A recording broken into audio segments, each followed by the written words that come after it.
So, I'm a stay at home mom with three kids. My husband works full time and gets an okay salary, but he's tightened the grip on spending for the past 4 months to save up to watch the football event overseas. He's literally obsessed with anything to do with football. He said he rarely ever gets to do what he wants, and so I didn't want to judge him since it's his money eventually. We discussed plans for Christmas, and he told me to handle everything since he won't be back till December 20th. He told me he had put money aside for Christmas decorations, food, gifts, kids' needs, etc. The money in total was $100. I was completely shocked. I told him $100 for an entire family's Christmas celebration was ridiculously not enough. He shrugged, saying it's all he has, but I pointed out how he's paying for his friend and his girlfriend's travel expenses. He told me to just take it, but I said that if he decided to leave me with just $100, I wouldn't be doing anything for Christmas. We had lots of arguments and couldn't get this resolved. He's in Qatar now. He left days ago. Yesterday, while I was cleaning, I found an envelope with the same $100 and a note from him telling me to make it work. So I sent him a message that I'd decided that I won't be doing anything for Christmas with this little money, period. He was livid. He just kept sending an angry message after another, calling me spoiled and telling me to stop expecting to live like I was still living in my parents' house and to stop trying to rob the kids of enjoying the holidays like the other kids. I'm planning on going to stay with my parents. They live a few towns away, but I don't intend to return for Christmas. They miss their grandkids too. I haven't replied to my husband, but he's livid, saying I'm punishing him for going and trying to guilt him using his own money. So, am I the idiot? Not the idiot. This sounds like financial abuse. Why is it his money when you're in charge of the household admin and childcare, while he waltzes off with his friends to pay thousands to watch a bunch of overpaid Egypts kick a ball around a stadium built on eco-destruction and human rights violations? No sane person from this century could pull off Christmas with $100 unless they go in for petty theft on a grand scale. Ultimatum time. He treats you as an equal financially, or you'll even get child support. Not just that, he would rather pay for his buddy and his girlfriend to travel than provide his kids with a decent holiday. He's putting his friends before his family, which is not okay. Some people do cheap Christmas, paper chains, reused decorations, limited food, and focus on family time together. But I'm betting my husband would throw a fit if that was the outcome. Take your kids, go to your parents, have a beautiful Christmas without your husband, and get a divorce. Why do you have no say in finances? You are financially abused. Your relationship sounds utterly shocking, to be honest. He seems to have complete control, and you're seen as worthless. My heart breaks that you seem to be treated as of no value. Yeah, tell him to stick Christmas up his rear. Exactly. OP, stop going along with his idiot, his money BS. If he wanted to think of his income as his money, he shouldn't have gotten married and had kids. It's the family's money now. You have rights as a wife. If he doesn't understand, a divorce lawyer may be able to explain it to him. Merry Christmas. I used the $100 to file for a divorce. Thanks. My fiance, 40 male, and I, 36 female, have been together for 2 years. I have 3 kids from my former marriage. My fiance loves them and treats them as his own, but he constantly complains about specific behaviors and says that the kids lack some forms of discipline. I never understood what he meant, but mind you, he's a teacher and can take this whole discipline thing a bit far. I noticed he's been doing some tests lately to see how they'd act in certain situations. For example, he once left his journal to see if any of my kids would snoop. He also left money lying around to see who'd touch it, or even lied saying who wants Skittles to see if any of the kids would come to him downstairs. The recent one that I wasn't aware of until later was yesterday. He told the kids that he lost $1 from his pocket and offered $10 to whoever found it. The kids began searching the house for an hour. My 2 youngest couldn't find a thing, but my teen son went to my fiance and told him he found the dollar and gave it to him. My fiance lost it and started yelling, "Ah, got you now." My son was confused. Turns out my fiance didn't lose any money and lied about the dollar to see how the kids would react. My son obviously had failed because he pretended to have found the dollar, but in reality, he took it from his allowance and gave it to my fiance, hoping to get that $10. My fiance said that because of my son's dishonesty and greed, he'd punish him by taking all of his allowance for the month, as well as electronics being taken away for a week. I got into an argument with him and called him delusional because those mind games were getting ridiculous. And besides, it's not like my son stole anything from him. He just failed his stupid test. And kids make mistakes and learn. He still talked about how this is about principles and that he's trying to teach my kids to become decent adults. But I thought this had gone too far. I refused to let him punish him. Now he's calling me an enabler and said that his attitude wouldn't help when we got married because it undermines his authority as a parent and enables unacceptable behavior from my kids. He said, and I quote, "I will not tolerate having greedy and dishonest individuals living under my roof." Am I the idiot for refusing to let him punish my son for what he said he did? I might be undermining his authority and not giving him a chance to be a parent. Not the idiot. I think you forgot to put ex-fiance in the title. Also, what even is the logic behind that dumb test? They searched for several hours for some dollar that didn't exist, and he just let that go? Also, he's not a parent. You and the kid's bio dad are. He's not even a step-parent yet, and already pushing boundaries? Virtue testing people you're supposed to care about isn't loving. It's abusive and manipulating. The only lesson your kids should be taking away from this exercise is don't trust what fiancé says. He's probably just setting me up. Also, the hypocrisy about dishonest individuals. His entire setup was predicated on a lie. What an idiot. Yo, this man is nuts, and the fact that he's a teacher is awful. I would talk to your kids separately and together, away from your fiancé, about how they feel about him.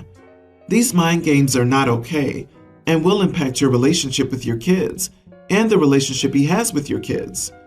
You are the idiot if you marry this man. He claims he loves them, but constantly complains about their behavior and dishonestly tests them. How exactly does he love them? He's already undermining your authority. If you don't leave this man, you will end up no contact with your kids in the future. Please get him out of your life. He's poison. I got a new car earlier this year, and it's the first big item I've bought for myself. It's my baby, and I take good care of it. This weekend, I had to drive to Town B for work. To get to Town B, I have to drive through Town A, where my girlfriend's mother is. So my girlfriend asked if I could give her, my girlfriend, and her son a ride there to visit her mother. We left yesterday, and I reminded her and her son of my number one rule: no food in the car. She said whatever, agreed, and we went off. On the way, her son complains about being hungry, so we stop at a gas station, and the two of them go off to grab something and eat quickly. After about 20 minutes, they come back to the car, and both have slushies. I stopped them and told them that they couldn't drink that in my car, and she said they couldn't possibly finish it fast enough without making us late, and that she wasn't even willing to do that. This resulted in a back and forth of arguing, and the ultimatum was to leave them there or suck it up. Finally, I gave in and let them in, cautioning them to be careful. After about 30 minutes, her son drifted off and dropped the melted slushie all over the back seat. I yelled a curse word and pulled over to clean it up. After cleaning it up, I returned to the driver's seat and just drove. I was livid, but knew fighting or arguing over this wouldn't solve anything. Still, I was in no mood to talk, so I remained silent for the rest of the ride, only giving short answers when spoken to. I dropped them off at her mother's and kept driving. When I reached my lodging, I saw a message from my girlfriend calling me an idiot for giving them the silent treatment and making her son feel like crap over an honest mistake. Am I the idiot? Not the idiot. You made it very clear how important the car being clean is to you. They ignored your boundaries, and exactly what you were afraid of happening happened. And hunger's no excuse. A hungry kid doesn't need a slushie. They could have grabbed a banana and a string cheese and a bottle of water. all of which could be consumed quickly and aren't messy. She had to know the slushie was a bad idea. She just didn't care. I can only imagine the vivid colors in a slushie. Poor OP, I would be silent too. Honest mistake. She bought slushies. They cannot be consumed quickly, so she knew they would end up in your car. This is a perfect example of the difference between accident and unintended results of taking an unnecessary risk. And on top of that, there is no lid, and it's a sticky mess when it's spilled and it dries. Even if your car wasn't new and you hadn't established rules for it, folks should know better than holding a slushie in their hand when they might fall asleep and spill it everywhere. In your case, you had straight up warned them and they ignored you. She should have to pay you to have it cleaned. She's a mom. She knew the chances of having the slushie wind up dumped in OP's car were pretty high. Most people who care wouldn't have wanted to change it. OP, she made the active choice to disregard your boundaries. Get out now. This situation only gets worse. I, 49 male, have 2 children, Jake, 23, and Nikki, nearly adult. Their mother and I are divorced. I have full custody and she sends no support. Both of my kids are good kids and good students with good grades. Jake got into his dream school but didn't get any scholarships. His undergrad school is one of the best schools in our part of the country, and it's expensive. I didn't want him to take out any loans and carry a debt, so I'm paying for his tuition and living expenses. The total cost is roughly $50,000 a year. He's following our family tradition and pursuing a career in dentistry. I'm not a dentist, but we have about a dozen dentists and oral surgeons in our family. Therefore, I will also be paying for his dentistry degree. While I know it will be costly, I view this as a good investment, as he'll have a starting salary of about $120,000 as a dentist in our area. If he decides to become an oral surgeon, his starting salary will double that. Nikki is a senior in high school. Like her brother, she's a good student and will have a good chance of getting into her dream school, but she has a low chance of getting any scholarships. Her dream school is also a very good one, located in the middle of a costly city. Tuition and living expenses will be roughly $75,000 a year. The problem is that she's dreamt of being a teacher since she was little and has made it clear she'll be an education major because she wants to be a middle school teacher. The other problem is that the salary for middle school teachers in our area is $48,000 to $60,000. I fully realize that she can move and work elsewhere, but I can't imagine there are many middle school teachers in the US making 6 figures. I don't view paying $300,000 plus for a career that tops out at $60,000 as a wise investment. I told my daughter that the state school that's 2 hours away has a good education program, and her in-state tuition and living expenses will only be about $20,000 a year. Paying $80,000 for a teaching degree is a much better investment. I've tried discussing the matter with Nikki, but she gets distraught every time I bring it up. She cries and accuses me of favoring Jake and being misogynistic, which is not true. I told her if she picks a major with a $100,000 starting salary, I'd gladly pay for her to go to her dream school, but there's no way I'm paying $300,000 for her to be a teacher. Now she's got family members involved. Some are staying out of it, some agree with me, and some are telling me not to play favorites. I feel terrible, so I am beginning to doubt myself. Am I wrong? Edit. I thought I made it clear, but apparently I didn't. I'm not limiting Nikki's education to $20,000 a year. I told her that's the max I'm willing to pay for her education degree. I'm more than happy to pay $75,000 a year if she picks another degree that'll have a better return. For a while, she thought about being a doctor and fell in love with England. We have family there, so I even offered to pay for her to go to Oxford, which would be double the cost of her brother's tuition. But she's adamant about being a middle school teacher, and I'm unwilling to spend the $300,000 that I worked hard for on an education degree. You are the idiot. OP would rather his daughter make money than for her to do something that makes her happy. Miserable, but making money is fine. Teaching the next generation is a no-no. This whole post reeks of favoritism. I hope the dentist switches to an art major halfway through. Come on, Dad. Your explanation doesn't make much sense. I mean, why pay off the son's education when he has a good shot of earning a great salary and can pay off his debt himself. That's why many people go to high-paying careers in the US, so they'll be able to pay off student loans. Your daughter will have a much more difficult time with this. Be fair. Either pay for both kids to go to their dream college or neither of them. You are clearly favoriting your son here. He's following the family traditions, and you're happy to take on a load of debt for him. But you won't do the same for your daughter because her career choice is a problem. You'll only take on debt for your child if they make the careers you want them to do. Go back to your daughter before you lose her. You should at least pay what you're paying for your son's education and let her take out student loans for the rest.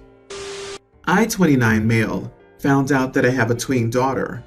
It's a long story of how I found out, but just to be clear, yes, I'm sure she's mine. I've been trying to get to know her and she stays with me a lot. I've decided this is the right time to introduce her to my family.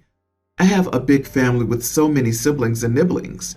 They know about my daughter, and some of them have met her, but some of my siblings that I'm not very close to or live in another city haven't met her yet. My siblings and I stay the entire holiday in our parents' home, and this year I'm taking my daughter with me. Every Christmas, my siblings make a list of gifts. This list is for all the kids in the family, and it's designed so that every kid will have the same gifts, and no one will get upset that someone else is getting a better gift. It's also designed so that all of my siblings, even the ones who don't have good jobs, can afford it. My sister sent me this year's list and told me that this is what I should get for my child this year. I looked at the list, and it was mostly clothes and like one toy of our choice. I told her I was sorry, but this was my daughter's first Christmas with me, and I wasn't going to get such crappy gifts for her. I have my own list. She argued that every kid in the family was getting these gifts, and getting anything but these would make other kids upset, and I told her I didn't care. The other issue is that my siblings usually go there by train. I used to go with them, but it's a very long way and tiring. So I told her this year I'd get plane tickets for me and the kiddo, which made her madder, and she called me an idiot. She's told all my siblings, and most of them are calling me an idiot for not thinking about how their children would feel if I do this. Only 2 of my siblings are on my side, and the rest think I'm an idiot. Not the idiot. I'm sorry, but this family tradition sounds pretty manipulative. I understand that all kids want to feel equal, but nobody should be dictating what gifts a parent wants to give to their child. This is not real equality. It's controlling. Agreed. It's a shame because they're trying to be fair but going about it wrong. First, all parents should be in the discussion of deciding which gifts to buy because they know what their kids will enjoy. Some siblings made a list based on what their kids wanted or needed. Second, instead of a list, they could have figured out a price range to stick within. If some parents want to get additional presents, bring the main one to open on Christmas Day and anything else as a surprise when they get home. You are the idiot if you stay the course. By giving her preferential treatment, you aren't doing your daughter any favors with your extended family, and especially her new cousins. They're going to resent her if she suddenly becomes the long-lost golden child who gets her own special and better gifts. Don't put her in this position. It isn't fair.